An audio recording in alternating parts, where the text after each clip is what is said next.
The nightmares never truly ended for Klaus Weber. Even decades after the war, the former Panzer commander would wake in cold sweats. The sound of a backfiring truck could send him spiraling back to that frozen morning in the Ardennes, when everything changed. It was January 1945. Weber's Panther tank crept through snow-covered Belgian woods. His crew believed they were invincible inside their steel fortress. They had survived Russia. They had conquered France. But they had never faced anything like this. The forest exploded around them without warning. A rocket slammed into their rear armor with devastating force. Weber watched in horror as his neighboring tank burst into flames. The crew's screams still echoed in his memory 40 years later. "We expected to fight Shermans in the open," Weber wrote in his diary. "Instead, we fought ghosts in the forests." This was the Battle of the Bulge, Germany's last desperate gamble. And it became a graveyard for panzer crews who thought they understood war. But to understand how German tank crews reached this point of terror, we must go back to when they first encountered America's secret weapon. The year was 1943. German officers in Italy received disturbing reports. American soldiers were destroying tanks with simple tubes carried on their shoulders. Many dismissed these reports as propaganda. The weapon looked crude, almost laughably primitive. Just a long, ungainly tube that one man could carry. German engineers who studied captured bazookas quickly recognized the danger. But propaganda tried to downplay the threat. They called it clumsy and inaccurate. Tank crews began whispering nervously about this new threat. They were trained to scan horizons for enemy tanks and artillery. Now, a lone soldier hidden in a ditch could destroy their machine. The effect was immediate and unsettling. In the Italian mountains, bazooka teams found perfect hiding spots. They waited in rubble and mountain passes. German columns advancing confidently were suddenly ambushed. Tanks that had survived artillery barrages were crippled by single rockets. The shaped charge warheads cut through armor like a knife through butter. One panzer gunner wrote about his first encounter.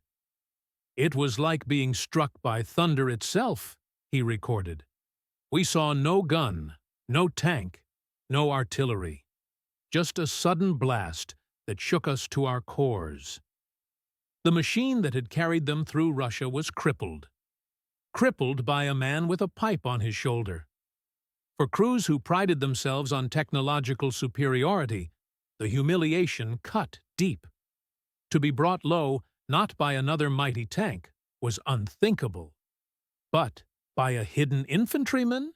It violated everything they believed about warfare. Reports reached German headquarters describing sudden tank losses. Small teams of American soldiers were picking off panzers with ease. Even when bazookas didn't penetrate fully, the terrifying impact rattled crews inside. Veterans recalled how even a near miss filled them with dread. The thought that the next rocket might hit just right haunted them. Their panzer could become a flaming coffin in seconds. The fear spread like wildfire through the ranks. Tankers began hesitating before pushing into towns. They knew bazookas could lurk behind every corner. German infantry complained that armored support became cautious. The aggressive charges that once defined blitzkrieg were becoming rare. Soldiers who believed their armor made them untouchable realized the truth. They were being hunted by invisible, silent predators. But the real shock was yet to come. The summer of 1944 brought Normandy, and Normandy brought the bocage. This hedgerow country was unlike any terrain German crews had experienced. Instead of wide fields that allowed tanks to maneuver, they faced a suffocating maze. Earthen walls, thick hedges, and sunken lanes created perfect hunting ground. For American infantry, it was paradise. For German panzer crews, It was a nightmare. Every hedgerow concealed potential danger. A panzer rolling down a narrow lane knew that death could erupt from thick foliage. Bazooka teams worked in pairs, waiting in silence until a tank's flank was exposed.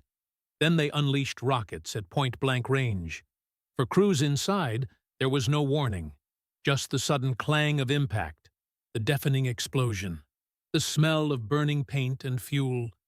Survivors recalled the sensation of helplessness. Trapped in a steel coffin with no space to maneuver. Tank commanders tried posting infantry screens ahead of their vehicles, but American squads were patient. They slipped past protective troops and struck when support had fallen behind. The bocage turned every village into an ambush point. Every crossroads became a death trap. German soldiers wrote bitterly about the impossibility of advancing. They were losing tanks to invisible hunters. One lieutenant recalled his crew's growing paranoia. "Every hedge we passed seemed to conceal another rocket," he wrote. "We began to see ghosts with bazookas in every shadow." The effect on morale was devastating. German tank units were accustomed to leading assaults. They crashed through enemy lines with brute force and firepower. Now their commanders hesitated to commit armor without painstaking reconnaissance. The once feared panzers advanced at a crawl. They were fearful of what lay behind the next hedge. This hesitation gave American troops enormous confidence. Infantry squads learned that with courage and bazookas, they could hold ground. They could stop machines that once symbolized terror. The cumulative losses were staggering.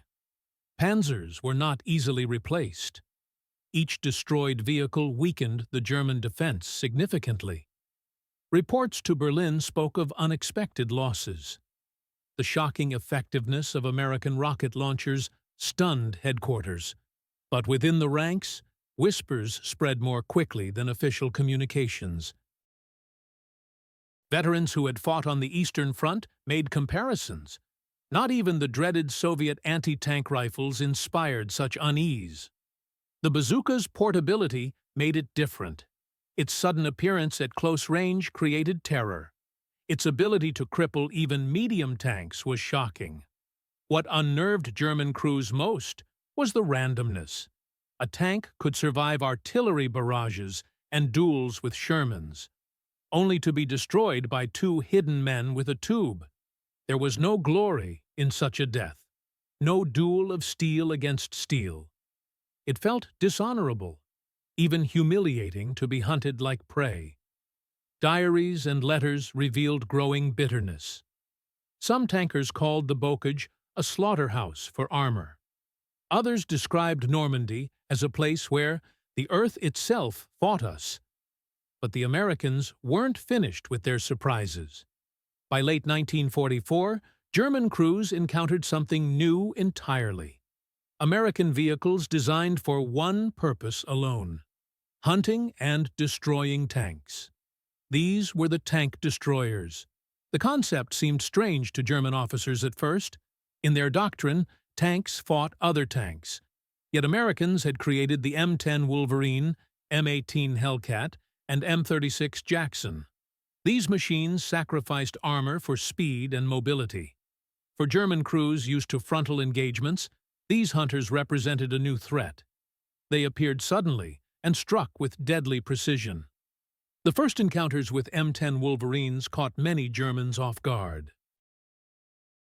Its 76mm gun could pierce their armor from unexpected angles. Crews reported being stunned by the volume of fire these vehicles produced. They moved into position and blasted away before German tanks could react. The M18 Hellcat became even more feared. Its astonishing speed let it race across open ground.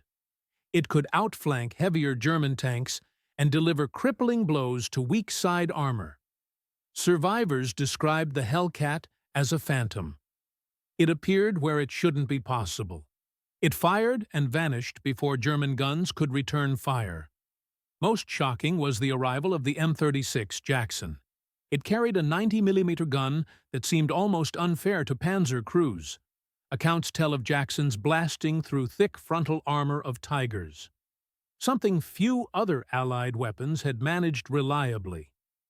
German veterans later admitted their sense of superiority evaporated. They had always believed their heavy tanks gave them an edge.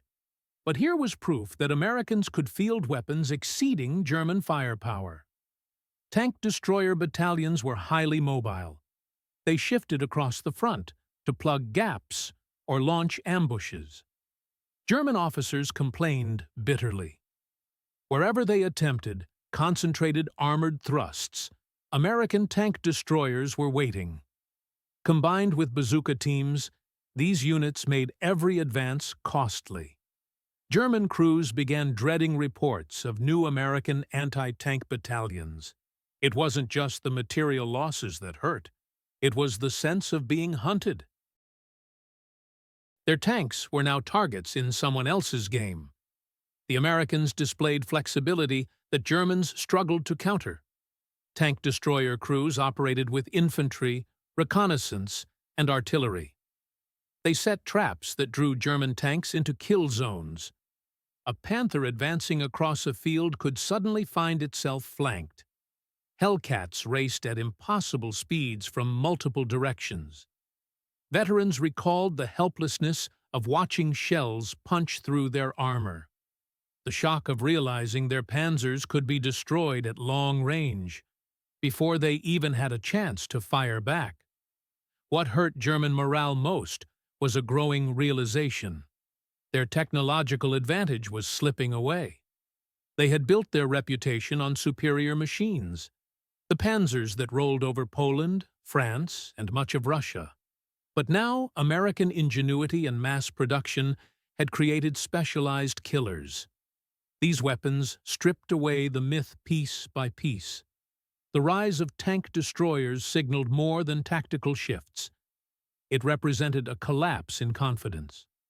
German crews began wondering if every advance would end in fiery destruction at the hands of swift American hunters.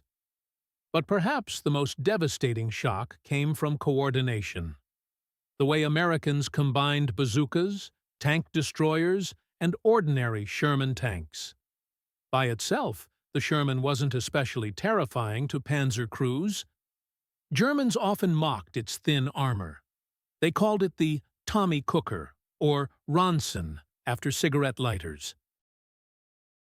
They were convinced it could never compete with Panthers or Tigers.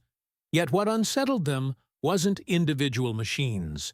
It was how Americans used Shermans with specialized tank destroyers. In battle, Shermans pushed forward in large numbers. They forced German tanks to reveal their positions.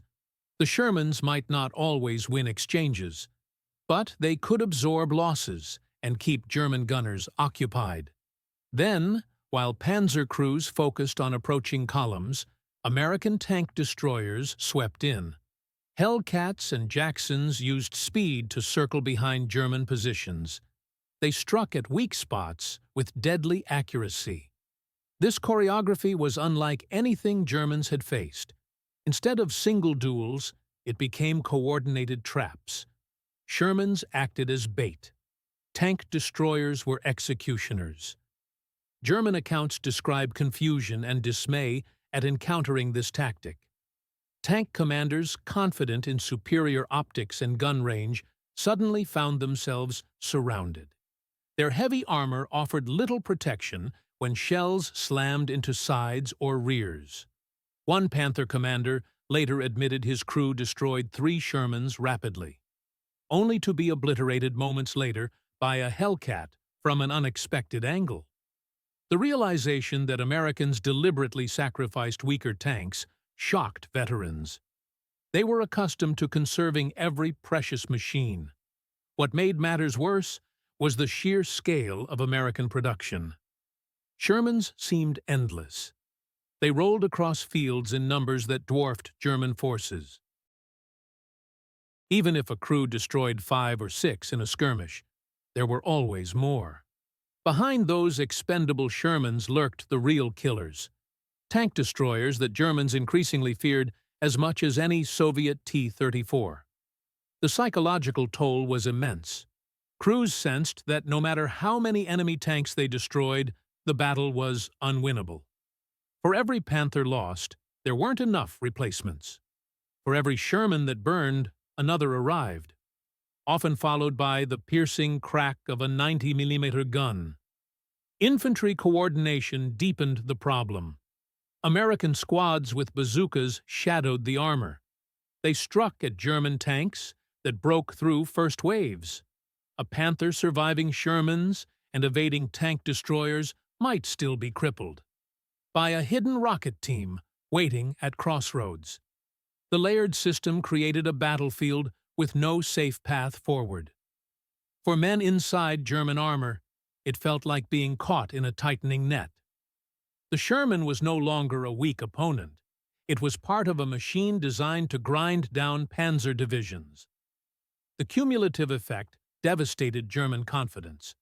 They had prided themselves on mastery of armored warfare, the blitzkrieg that once rolled unopposed. Yet against Americans, they faced a system that turned strengths into weaknesses. Heavy armor became liability in narrow lanes. Long barrels were useless when ambushed from behind. Morale crumbled when surrounded by waves of Shermans backed by merciless tank destroyers. The myth of invincibility was shattered. Under coordinated assault of American armor and anti-tank ingenuity, among the most haunting memories were sudden, brutal ambushes. These encounters destroyed entire armored columns in moments, often in French countryside or wooded lanes of Belgium. They became legendary not for scale, but for swiftness. American anti-tank weapons annihilated forces once considered unstoppable. For Germans, it wasn't just military defeat, it was humiliation. A reminder that even their most powerful machines were vulnerable in the right trap. One account from northern France in autumn 1944 was typical. A German column of Panthers and Panzer IVs pushed through a narrow village road. The leading tank was struck at close range by a bazooka team, hidden in rubble of a collapsed house. As the crew struggled to recover, tank destroyers on a ridge opened fire. Within minutes, the road was blocked by burning wrecks. Survivors recalled the horror of being trapped, unable to advance or retreat. Their machines boxed in as American gunners methodically picked them off. What made it worse was the silence until it began. No artillery preparation, no tank duel across open fields, only sudden eruption of fire from men and machines invisible moments before. In Belgium, another German unit fell victim to coordinated ambush. It combined bazooka squads with swift M18 Hellcats. As Panthers crept cautiously forward, bazooka teams disabled rear vehicles, sealing off escape routes. Then Hellcats surged from concealed positions. They raced along hidden trails, striking from the sides. Crews trapped in the column's center described panic. Shells punched through armor from unexpected directions. A single ambush annihilated what had been a proud armored battalion. Twisted hulks smoldered in forest gloom. Survivors abandoned their machines. They fled on foot through woods, haunted by knowledge. They hadn't even fired a decisive shot in return. These experiences devastated morale. Crews talked openly of Americans fighting like hunters, while Germans were reduced to prey. Stories spread quickly through ranks. Men awaiting their turn to move forward dreaded the unseen bazooka, or the Hellcat streaking in from nowhere. Veterans spoke of sleepless nights, listening for every crack of a twig or rumble of engine, convinced it might herald another ambush. The effect was cumulative. Every destroyed column reinforced the sense that battlefields were rigged against them. Commanders tried to adjust. They ordered reconnaissance patrols ahead of tank advances.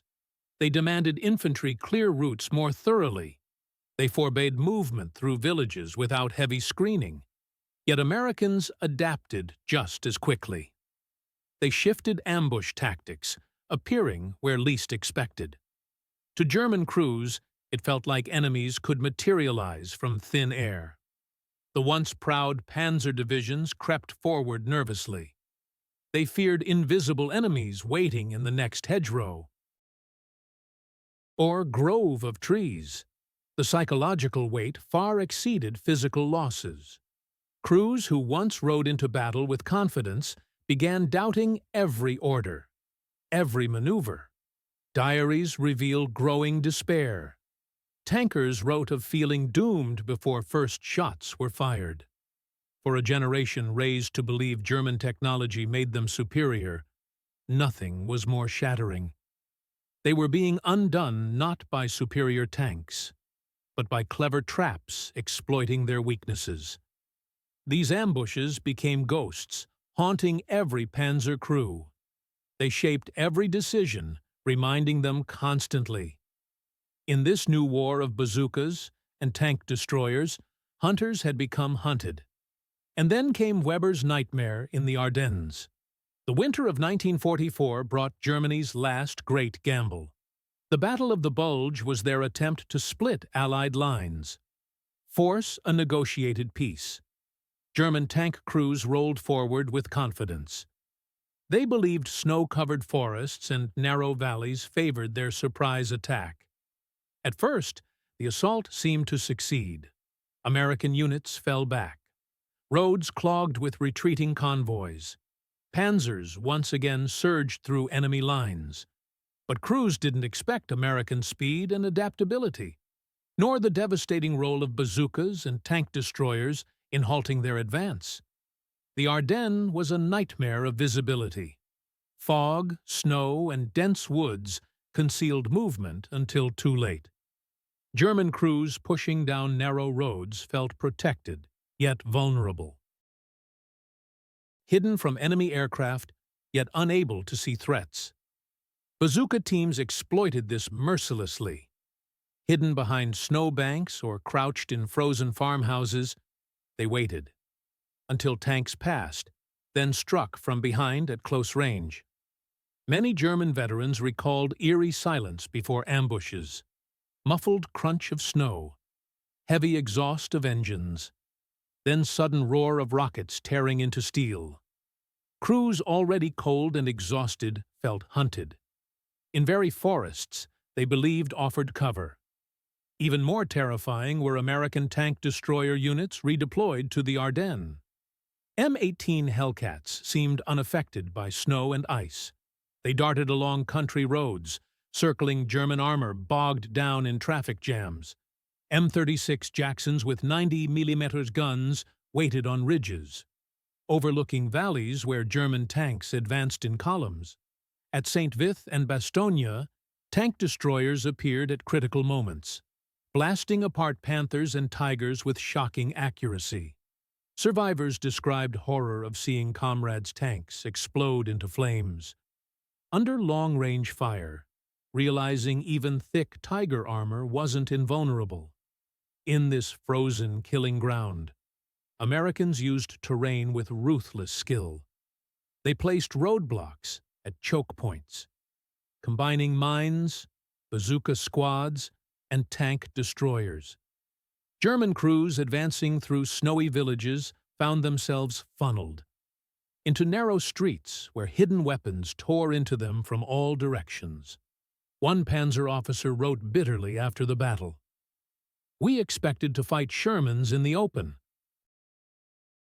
Instead, we fought ghosts in forests, rockets in shadows, guns that shattered our strongest machines."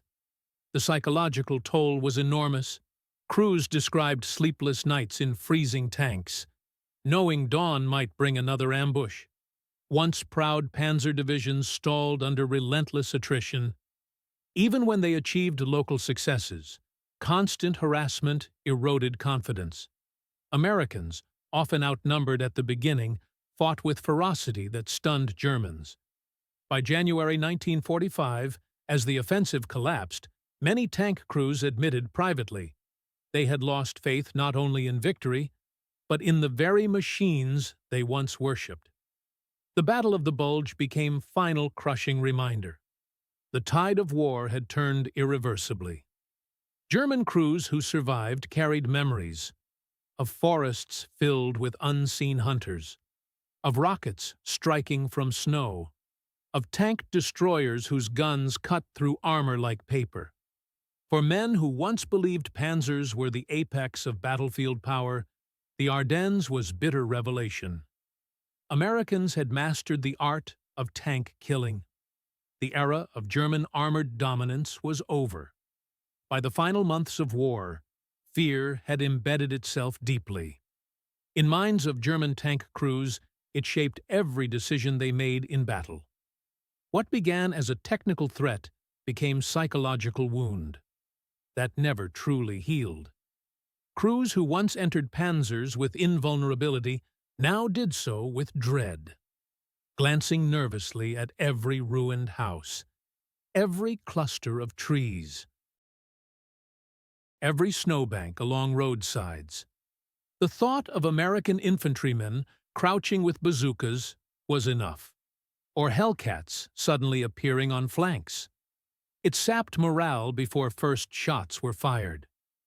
Veterans recalled strange, knowing anxiety that came with every movement. The steady hum of engines, once reassuring, became a reminder. Their machines were beacons of noise and exhaust, drawing hunters closer. At night, many crews admitted they couldn't sleep. Their imaginations filled silence with hiss of rockets, or thunder of 90mm guns.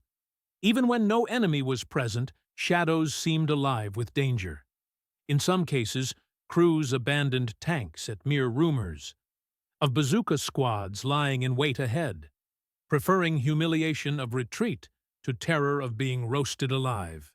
Inside burning panzers. The psychological burden grew heavier as war dragged on.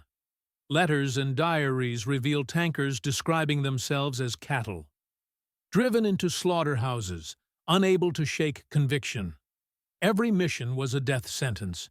A veteran of the Eastern Front confessed something revealing. Soviet artillery barrages and T-34 assaults had never unnerved him, the way American ambush tactics did in the West.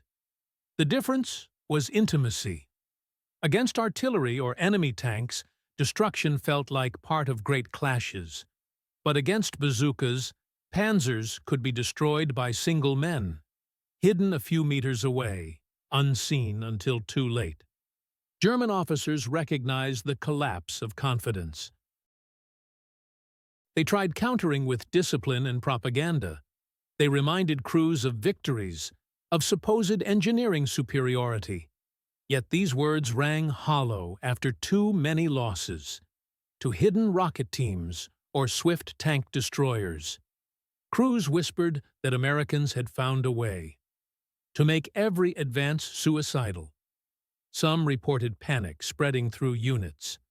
When the crack of bazookas was heard, entire columns would halt, unsure whether to press on. Their once feared momentum shattered by invisible hunters. The dread extended beyond battlefields.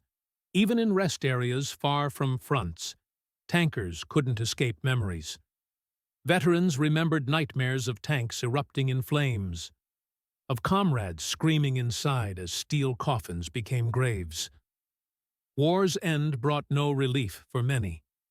Sounds of fireworks or engines decades later could trigger memories of those deadly ambushes. Psychologically, bazookas and tank destroyers had carved themselves into German minds as symbols of fear and inevitability. Perhaps most telling is how these weapons changed the identity of panzer crews themselves. Once embodiment of German power and pride, they ended the war as men haunted by shadows, stripped of aura of invincibility that carried them through earlier campaigns. Americans had not only destroyed their tanks, they had dismantled their confidence, their spirit, their faith in machines that had once been shields. In final reckoning, psychological toll may have been as decisive as the physical destruction inflicted. When guns finally fell silent in 1945, German veterans who survived carried memories of shock, humiliation, and awe at American weapons that undone them. In years that followed, as they reflected in memoirs and interviews, a theme emerged. Bazookas and tank destroyers had changed armored warfare forever. These weren't simply tools of battle, but instruments that rewrote rules of how tanks were used. They forced even proud panzer divisions to acknowledge vulnerability. In occupied Germany, defeated crews spoke with Allied interrogators. They often admitted it wasn't just Sherman tanks that broke momentum, but synergy of American anti-tank weapons. One former Panther commander remarked his greatest fear hadn't been enemy armor, but the lonely soldier with a rocket, who could appear without warning. Another remembered M36 Jacksons as true tiger killers, machines whose 90mm guns forced abandonment of strongest positions. These confessions revealed grudging respect, even admiration, for ingenuity of Americans once dismissed as inexperienced and inferior. The legacy was felt not only in German memories, but in post-war doctrine worldwide. The idea that infantry should always carry portable anti-tank weapons became standard, inspired by bazooka battlefield success. Likewise, American concepts of mobile tank destroyers influenced NATO strategies. During the Cold War, proving speed and firepower could outweigh armor thickness. German veterans, many later serving in newly formed Bundeswehr, admitted something significant. Their training incorporated lessons learned the hard way, in Normandy, the Ardennes, and forests of Belgium. But beyond tactics and doctrine, psychological imprint endured. For decades after, memoirs from panzer crews described recurring nightmares, sudden blasts of rockets, roars of 90mm guns, helplessness of being trapped in burning steel. These memories were recounted with bitterness, humiliation of being defeated by weapons so simple, so seemingly crude, yet devastatingly effective. At the same time, there was reluctant admiration for Americans' ability to combine mass production, clever design, and coordination into a war machine that ground down elite forces. Historians later observed that bazookas and tank destroyers symbolized broader truth. Wars were no longer won by most imposing machines alone, but by systems, integration, and adaptability. German tank crews who once embodied blitzkrieg spirit found themselves overwhelmed, not just by numbers, but by warfare style that attacked their weaknesses with ruthless precision. The myth of invincible armor had been shattered, replaced by new reality where no tank could advance, without fear of sudden destruction. For men who had ridden in panzers, this realization left scars, outlasting the war itself. Some never spoke of it, burying memories along with fallen comrades. Others recorded experiences, warning future generations that bravery and technology meant little if enemies possessed ingenuity and persistence. Above all, they acknowledged that Americans with bazookas and tank destroyers had stripped away aura of invulnerability that once surrounded panzer divisions. It was a humbling legacy, one that ensured the story of German armor could never again be told. Without shadow of those small, deadly weapons, that stunned even the most hardened crews. Klaus Weber's nightmares were shared by thousands, men who had believed themselves masters of armored warfare, only to discover they had become prey in forests, hedgerows, and snow-covered valleys of Western Europe. The hunters had indeed become the hunted, and that terror would echo through their dreams for the rest of their lives.